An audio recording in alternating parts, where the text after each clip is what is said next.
Immigration. Let's talk about it. In the last 2 years, our population has grown really fast, like baby boom fast. And increasingly, bad actors like fake colleges and big chain corporations have been exploiting our immigration system for their own interests. So we're doing something major. We're reducing the numbers of immigrants that will come to Canada for the next 3 years. Today, I'm going to let you in on what happened, where we made some mistakes, and why we're taking this big turn. There are two kinds of immigration in Canada. The one you probably think of most is permanent immigration, like when families come to Canada to settle and call it home. Every year, the government determines the right number of permanent residents that we want to admit. That's how it's been done for decades. But a plan that only talks about permanent immigration misses the other pathway, temporary immigration. Temporary residents are people who come to Canada for a limited time, like international students, temporary workers, and so on. They come to work a job or go to school. When the job is done or when they finish their degree, most return home. Some apply to stay as permanent residents, but most return home. So back to this year's plan. Historically, Canada's annual immigration plan just looked at permanent residents. The number of temporary students and workers that we admitted each year was left to the demands of the economy. It was usually a small proportion of our population, so it's never been a part of the long-term immigration plan. But after the pandemic, our economy came roaring back quickly, and we needed a lot of workers fast. Canada is in the middle of a huge labor shortage. Temporary foreign workers became such a significant part of our workforce that it'd be a mistake not to include them when we plan our immigration levels. So this year, we did exactly that for the first time. We laid out a plan that sets targets for both permanent and temporary residents. This way, we're getting the full breakdown of people coming into our country so we can prepare the homes and infrastructure needed to support them. Like I said, immigration is based on demand. When we set our targets, we look at every province and territory.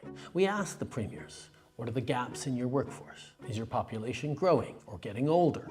We field calls from businesses, CEOs, economic experts, all sharing their thoughts on where we should set our targets. We've had a chronic shortage of labor for the last decade. It is the #1 issue of all manufacturers across Canada. So we think there needs to be more, push the pedal to the floor to bring more people into Canada because Ontario is facing a generational labor shortage. 380,000 jobs are going unfilled. It's no surprise that every sector has different wants and needs when it comes to immigration. But after the pandemic, they all came to us with the same message. After 2 years with closed borders, we need more people, more workers, fast. So we brought in more workers, and it was the right choice. It worked. Our economy grew. Restaurants and stores reopened, businesses kept running, but most importantly, in spite of lots of economists' predictions, we avoided the worst-case scenario, a recession. But some saw that as an opportunity to profit, to game the system. We've seen way too many large corporations doing this. The government says the program has been used to get around hiring Canadian workers in some instances. Far too many colleges and universities used international students to raise their bottom line. There are the diploma equivalent of puppy mills that are just churning out diplomas. There is fraud and abuse, and it needs to end. Because they could charge these students tens of thousands of dollars more for the same degree. And then there are really bad actors who outright exploit people, who target vulnerable immigrants with promises of jobs, diplomas, and easy pathways to citizenship, promises that would never come true. Looking back, when the post-pandemic boom cooled and businesses no longer needed the additional labor help, as a federal team, we could have acted quicker and turned off the taps faster. Now, it is time to make the adjustments to stabilize the immigration system that we need and get it working right for Canadians for right now. Immigration is primarily a federal job. We have the levers to rein it in, so we are. This is a big change. A major cut to immigration is reducing permanent immigration levels by at least 20%. A new string of measures to clamp down on temporary immigrants. That means a decrease in international students, temporary foreign workers. Canada's new immigration plan is straightforward. Lower the number of new immigrants coming into Canada, both temporary and permanent.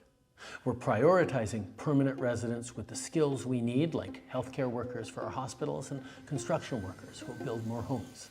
And those temporary residents who are already in Canada, some will apply to stay in Canada as permanent residents. Since they're already here, established and working, the added pressure put on communities is very low. Or they'll leave Canada when their temporary residency expires, reducing our population. Some temporary residents may turn to our asylum system when their visa expires as a shortcut to stay in Canada. Those claims will be analyzed and processed, and if their claim fails, they'll be sent home.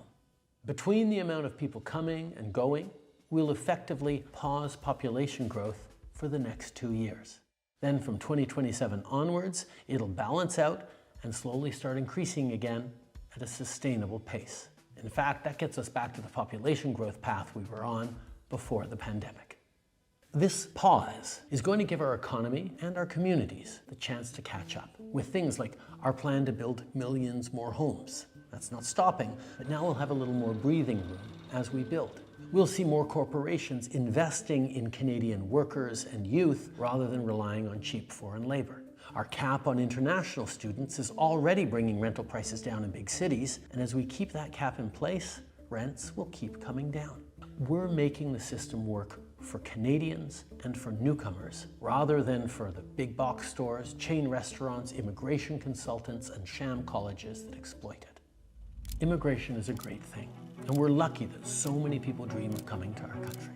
Fulfilling that dream depends on having a good job, a decent place to live, and health care that you can access when you need it. We have to make sure our population isn't getting out ahead of those things.